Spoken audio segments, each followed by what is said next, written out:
I was at the pet shop waiting in line at the checkout with a bag of dog food for my dogs. Suddenly, the woman behind me asked if I had a dog. Really? Why else would I be buying dog food?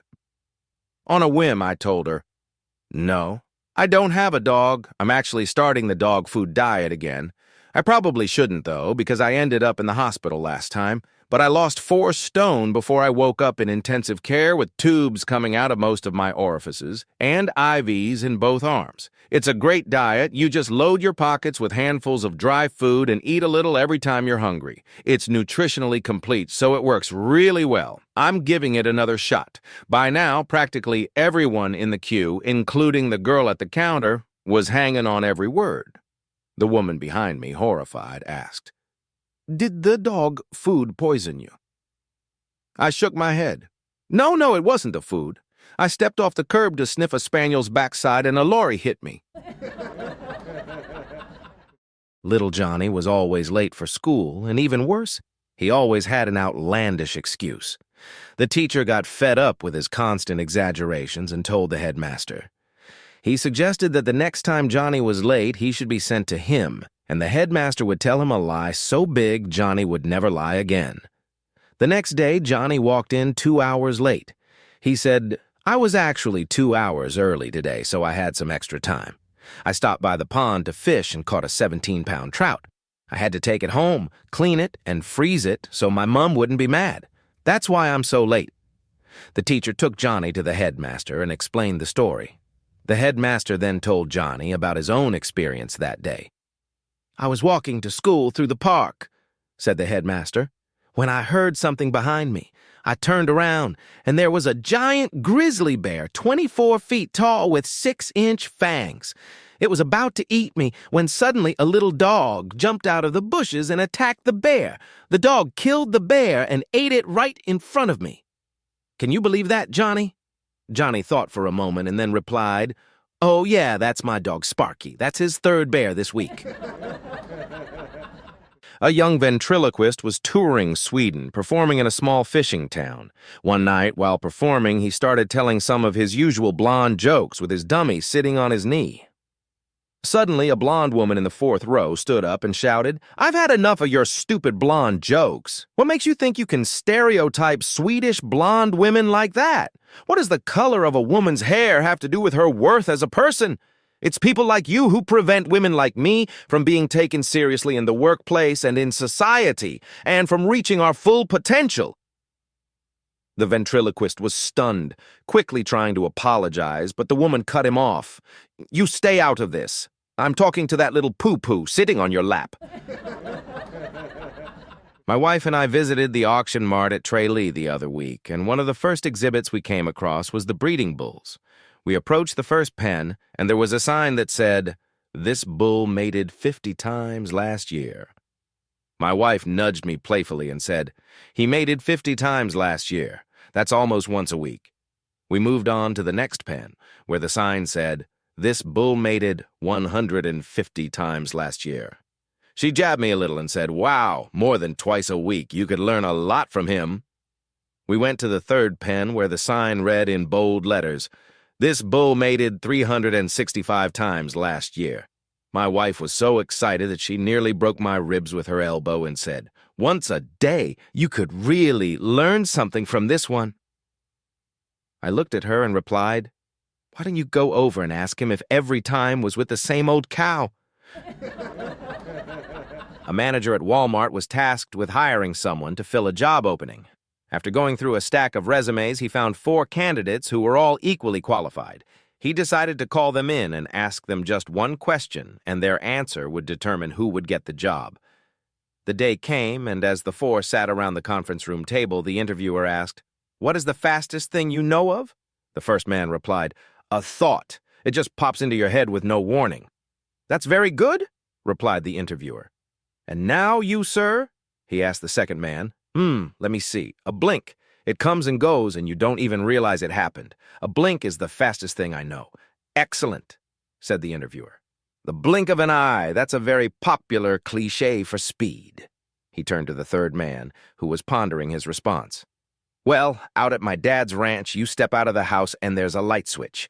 When you flip it, the light on the barn comes on way out across the pasture in less than an instant. Yep, turning on a light is the fastest thing I can think of. The interviewer was very impressed with the third answer and thought he had found his man. It's hard to beat the speed of light, he said. Then he turned to Bubba, the fourth and final man, and asked the same question. Old Bubba replied, "After hearing the previous three answers, it's obvious to me that the fastest thing known is diarrhea." "What?" said the interviewer, stunned by the response. "Oh, sure," Bubba said. "The other day I wasn't feeling so great, and I ran for the bathroom, but before I could think, blink, or even turn on the light, I'd already soiled my pants. Bubba is now the new greeter at a Walmart near you." It was the middle of winter, and a primary school teacher was struggling to help one of her students put on his boots at the end of the day. She could see why he needed help. Despite her pulling and him pushing, those boots just didn't want to budge. After a lot of effort, she finally managed to get the second boot on, only to be drenched in sweat. The student then casually announced, "These aren't my boots." She bit her tongue to avoid snapping. "Why didn't you say so earlier?" but held it in, still trying to be patient. Now she had to work twice as hard to get the boots off his tiny feet. As soon as the boots were off, he said, "They're my brother's boots. Mom made me wear them today." At this point, the teacher was torn between laughing and crying. But with a deep breath, she summoned what little grace she had left and struggled to wrestle the boots back onto his feet. As she helped him into his coat, she asked, "Where are your mittens?" The little boy looked up and said, "I stuffed them in the toes of my boots." A gray-haired old man shuffled into a downtown bar, holding his head high despite his shaky hands. He took the piano player wanted sign from the window and handed it to the bartender. "I'd like to apply for the job," he said. "I was a Navy F-4 pilot off the USS Coral Sea. I picked up piano skills during happy hours at the officers' club while in port. Now here I am." The bartender, unsure of this frail-looking old guy, hesitated but figured, "Why not? It's been ages since I had a piano player, and business isn't great." So the old pilot shuffled over to the piano while a few patrons exchanged skeptical glances. By the time he reached the third bar of music, all chatter stopped. What followed was a symphony of soaring melodies, each note more powerful than the last. When he finished, there wasn't a dry eye in the room. The bartender walked over with a beer and asked, "What was the name of that song?" The old man took a long sip from the beer and replied, "It's called Drop Your Skivvies, Baby. I'm going balls to the wall for you. I wrote it myself." The bartender winced, but the crowd applauded. Without missing a beat, the old pilot launched into a lively, knee-slapping ragtime number that had the entire place bouncing. After finishing, he grinned, tipped his hat, and said, "That one's called Big Boobs Make My Afterburner Light." The crowd roared with laughter, and the old man continued playing, hypnotizing everyone with his music. He introduced his next piece. "Here's the latest version of Spread 'em, Baby. It's foggy out tonight, and I need to see the center line." With that, he excused himself and headed to the restroom. When he returned, the bartender leaned in and said, "Hey, fly boy, the job's yours, but did you know your fly's open and your pecker's hanging out?" An American soldier, fresh off several weeks of grueling combat on the German front lines, had finally been granted some much-needed R&R. He boarded a crowded train bound for London, walking down the aisle in search of an empty seat. The only available spot was next to a well-dressed middle-aged woman, but her small dog was occupying the seat. "Excuse me, ma'am, may I sit here?"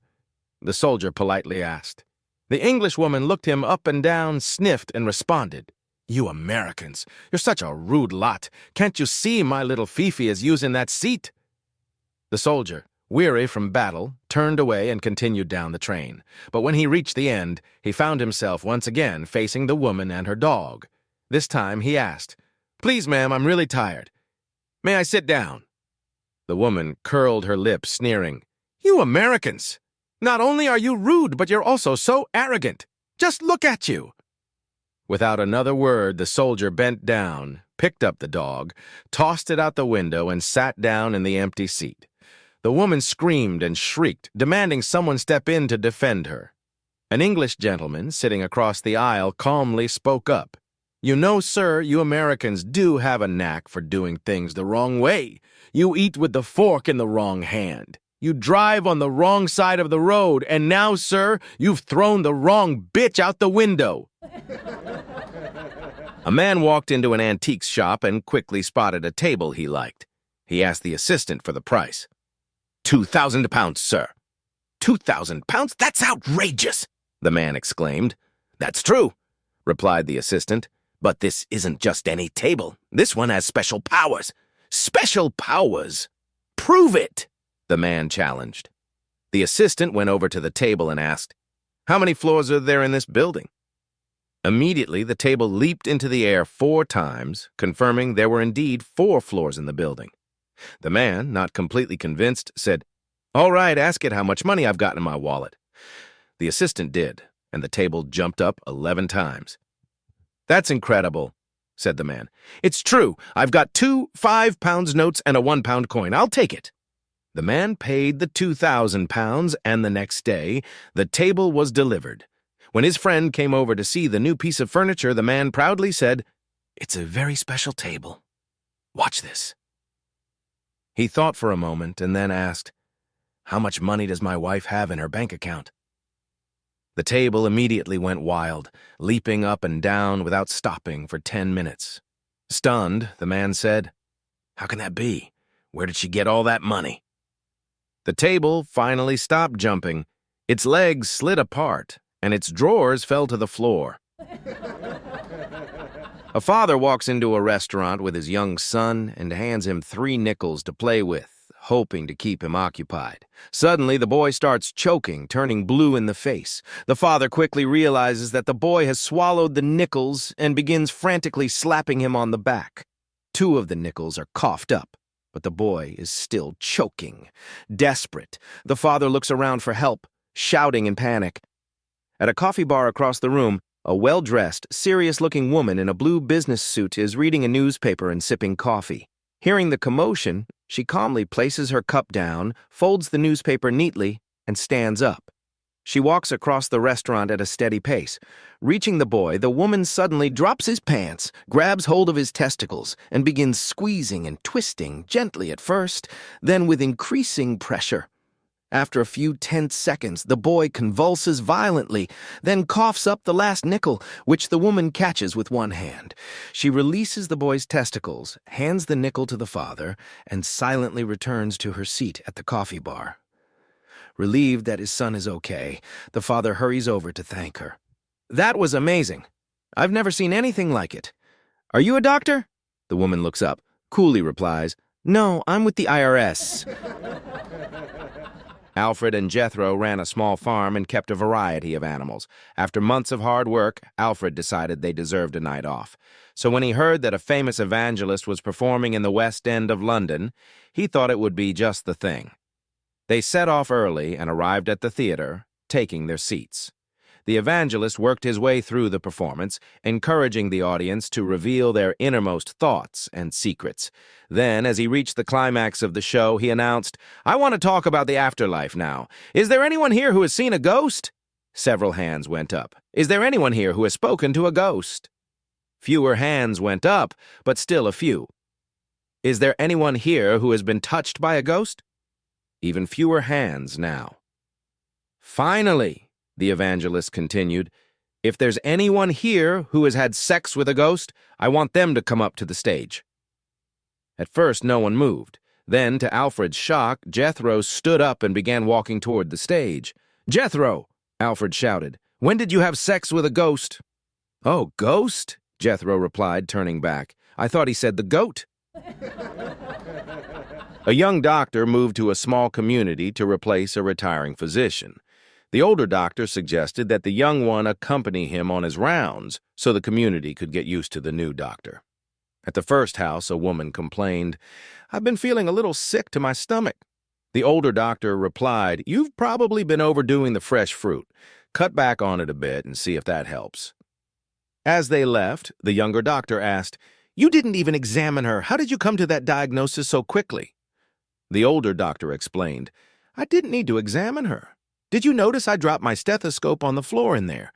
When I bent over to pick it up, I saw half a dozen banana peels in the trash. That's what was probably making her sick." "Pretty clever," said the younger doctor. "If you don't mind, I think I'll try that at the next house."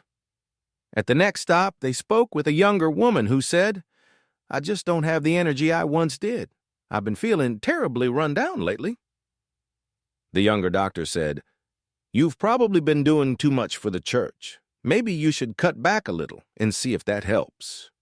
As they left, the older doctor said, "I know that woman well. Your diagnosis is likely right. She's very active in the church. But how did you figure it out?" "I did what you did at the last house," the younger doctor replied. "I dropped my stethoscope, and when I bent down to pick it up, I noticed the priest under the bed." A young curate went to the parish priest and said, "Father, I have a bit of a problem. My bicycle has been stolen, and I don't know what to do. I don't want to involve the police because I'm new here, and I don't want to turn anyone against me by getting someone in trouble. If I knew who took it, I'd have a quiet word and ask for it back. But there are at least half a dozen people in the congregation who might have taken it as a joke, and I don't want to accuse the wrong person." The priest thought for a moment and said, "On Sunday, give a sermon on the 10 Commandments. When you get to 'Thou shalt not steal,' look around the congregation and see who looks guilty. After the service, you can have a quiet word." That Sunday afternoon, the priest saw the curate riding his bike through the village and waved him down. "I see you've got your bicycle back," the priest said. "I take it my advice had the desired effect. Did you have any trouble getting the culprit to return it?" The curate smiled and replied, "Actually, there was no need. I was giving my sermon on the 10 Commandments, but when I got to 'Thou shalt not commit adultery,' I suddenly remembered where I'd left the bike." One day at a busy airport, passengers on a commercial airliner were seated waiting for the cockpit crew to show up so they could take off. After a while, the pilot and co-pilot appeared in the rear of the plane and began walking up the aisle to the cockpit. Both of them appeared to be blind. The pilot was using a white cane, bumping into passengers left and right as he stumbled down the aisle, while the co-pilot had a guide dog. Both of them wore huge sunglasses covering their eyes. At first, the passengers didn't react, thinking it was some kind of practical joke, but after a few minutes, the engines roared to life and the aircraft started moving down the runway. The passengers exchanged uneasy glances, whispering nervously among themselves and looking to the flight attendants for reassurance. The plane began accelerating rapidly and the tension in the cabin mounted. Some passengers started praying while others were growing more and more frantic. As the plane raced closer to the end of the runway, the fear in the cabin became palpable. Then, with just 20 yards of runway left, a wave of hysteria hit. Every single passenger screamed in panic. At the very last moment, the plane lifted off, barely clearing the runway. Up in the cockpit, the co-pilot let out a huge sigh of relief and turned to the pilot. "You know," the co-pilot said, "one of these days the passengers aren't going to scream and we're going to get killed." An old man walked into the bank. "If I deposit this check today, how long will it take to clear?" he asked. The banker replied, "Sir, it'll take at least 3 days." The old man, looking puzzled, said, "But both banks are just across the street from each other. Why does it need so much time?" The banker explained with a smile, "Well, sir, if you were to pass away right across from a cemetery, would they bury you right there, or would they take you home first?" An unemployed man applies for a job as a janitor at Microsoft. The manager arranges for him to take an aptitude test. After the test, the manager says, "You'll be hired at minimum wage, $8.15 an hour. Please provide your email address so I can send you a form to complete and let you know where to report for your first day." Taken aback, the man protests, "I don't have a computer or an email address." The manager replies, "Well, that means you virtually don't exist. I'm afraid we can't employ you." Stunned, the man leaves. With only $10 in his wallet, he decides to buy a 25 kilograms bag of tomatoes at the supermarket. In less than 2 hours, he sells all the tomatoes individually at a 100% profit. He repeats the process several times throughout the day, and by evening he's made nearly $100. It dawns on him that he could make a living selling tomatoes. Early the next day, he gets to work and continues to grow his profits. Soon, he buys a cart to transport dozens of boxes of tomatoes. As his business expands, he trades in the cart for a pickup truck. By the end of his second year, he owns a fleet of trucks and employs 100 former unemployed people to sell tomatoes. Planning for the future, he decides to buy life insurance. He consults with an insurance advisor who recommends a plan to suit his new circumstances. At the end of the call, the advisor asks for his email address to send the final documents. When the man responds that he doesn't have an email address, the advisor is stunned. "You don't have email? How on earth have you built such wealth without the internet, email, or e-commerce? Imagine where you'd be now if you'd been connected from the start." After a moment of thought, the tomato millionaire replies, "Yes, I'd be a janitor at Microsoft." "Dear," asked the wife, "what would you do if I died?"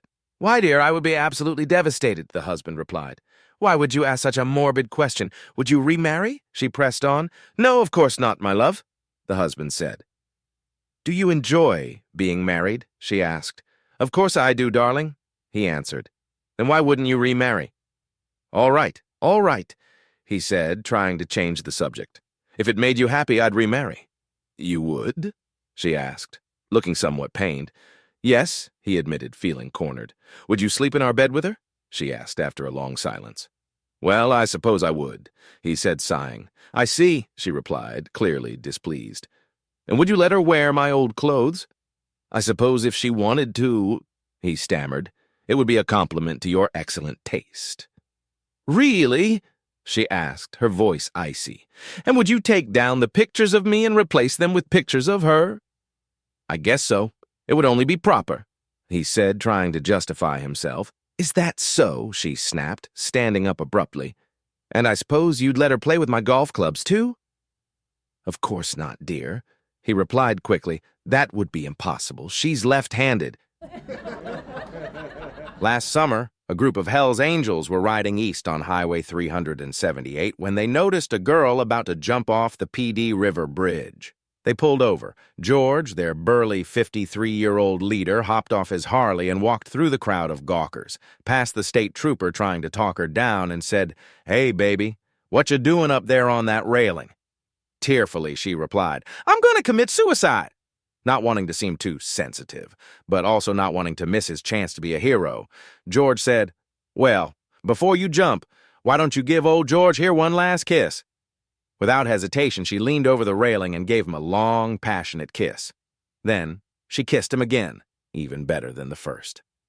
When they finally pulled apart, George, breathless and impressed, gave a thumbs up to his biker buddies, the onlookers, and even the state trooper, then said, "Wow, that was the best kiss I've ever had. You've got some real talent, sugar.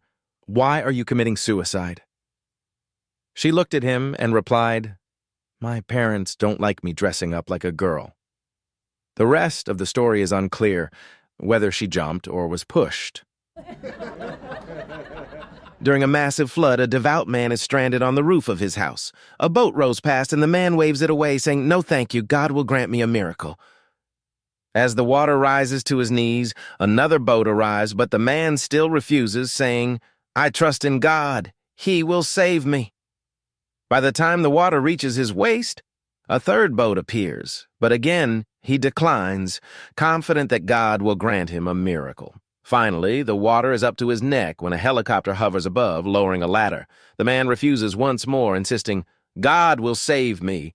Eventually, the floodwaters overtake him, and he drowns. When he arrives at the pearly gates, he confronts St. Peter, shouting, "I had unwavering faith in God, but you let me drown. My belief is shattered." St. Peter calmly responds, "We sent 3 boats and a helicopter. What more did you want?" A man walks into a restaurant with a full-grown ostrich behind him. He sits down, and the waitress asks for their orders. "I'll have a hamburger, fries, and a Coke," says the man, turning to the ostrich. "What's yours?" "I'll have the same," replies the ostrich. The waitress brings their food and says, "That will be $6.40, please." The man pulls out the exact change. The next day, the man and the ostrich return. "The usual?" asks the waitress. "Yes, same as always," replies the man and the ostrich. Each day, the man and the ostrich order the same, and the man always pays with the exact change. One evening, the man and the ostrich come in and order steak, baked potato, and salad. The bill is $12.62, and again, the man pays with exact change. Curious, the waitress asks, "How do you always have the exact change?" The man replies, "Well, I found an old lamp in my attic years ago. A genie appeared and granted me 2 wishes. My first wish was to always have the exact amount of money in my pocket for anything I buy." "That's amazing," says the waitress. "Most people would wish for a fortune, but you'll always have enough." The man nods. "Exactly. Whether it's a gallon of milk or a Rolls Royce, the money's always there." The waitress asks, "What about the ostrich?" The man sighs. "My second wish was for a tall chick with long legs who agrees with everything I say." A ventriloquist, advised by his doctor to take a break, heads to a farmhouse for a bed and breakfast. On his first day, he tours the farm with the farmer and his son. In the cowshed, he has a little fun, speaking to a cow. "Hello, Daisy. How do you like living here?" He makes the cow reply, "Well, it's fine, but I just wish the farmer would warm his hands before milking me." The farmer and son are shocked. Next, in the henhouse, the ventriloquist asks a hen, "How do you like living here?" The hen replies, "I'm not happy. How would you like it if someone kept taking your children away?" The farmer and son whisper to each other. Finally, they reach the sheep. The farmer's son, nervous, turns to the ventriloquist and says, "If that lamb says anything, it's a bloody liar." On a cold winter's night, a man was driving home in his old Mini after picking up a few bags of coal for the fire. The bags were piled high on the back seat of the car. As he approached a steep hill, he was frustrated to find himself crawling along in first gear, a thick cloud of smoke pouring from the exhaust, before the car eventually shuddered to a stop. One phone call later, an AA man arrived at the scene. After a quick look under the bonnet, he started dumping the coal onto the grass verge. "There, that should do it," the AA man said. "Too much weight for a car of that age to pull up this hill." The driver, fuming, protested. "What about the coal? I paid full garage shop prices for that." The AA man gave him a long, pitying look and calmly replied, "The needs of the Mini outweigh the needs of the fuel." A few years ago, David Beckham was at a loose end and decided to go shopping. He wandered into a department store and spotted a tartan cylinder with a white cup on top. "What's that?" he asked the assistant. "That's a thermos flask," the assistant replied. "What's that do then?" "It keeps hot things hot and it keeps cold things cold." "Blimey, that's brilliant. I'll have one." He took it home and showed it to Victoria. "What's that then, David?" "It's a thermos flask." "Oh, what's that do then?" "It keeps hot things hot and it keeps cold things cold." "Oh, isn't that clever? What will they think of next, eh?" On Monday, David took his new toy to training with him. "What's that you've got there, son?" asked Mr. Ferguson. "It's a thermos flask, boss." "Oh, yeah? And what does that do then?" "It keeps hot things hot and it keeps cold things cold." "Oh, right, that's clever stuff. What have you got in it then?" 2 cups of coffee and a chalk ice." One day in the jungle, a chimpanzee was inventing tools to help him eat his dinner. One tool was a flat stick sharpened on one edge, which he used to cut his food. The other was a stick with 4 smaller sticks attached at the end, each sharpened to a point. He used this tool to spear his food and place it in his mouth. The chimpanzee was very proud of his inventions, calling them his 1-point tool and his 4-point tool. One day he woke up to find that his 4-point tool was missing. The chimp was distraught. He ran around the jungle searching for his precious tool. First he came upon the lion. "Lion! Lion!" he cried. "Have you seen my 4-point tool?" "No," replied the lion. "I have not seen your 4-point tool." Next the chimp came upon the gorilla. "Gorilla, gorilla!" he cried. "Have you seen my 4-point tool?" "No," replied the gorilla. "I have not seen your 4-point tool." Finally, the chimp came upon the jaguar. "Jaguar, jaguar!" he cried. "Have you seen my 4-point tool?" "Yep," replied the jaguar. "I've seen your 4-point tool." "Well, where is it?" asked the chimp, frantic. "I ate it," said the jaguar smugly. "Why would you do that?" cried the chimp. "Because," replied the jaguar, "I'm a 4-point tool-eating jaguar."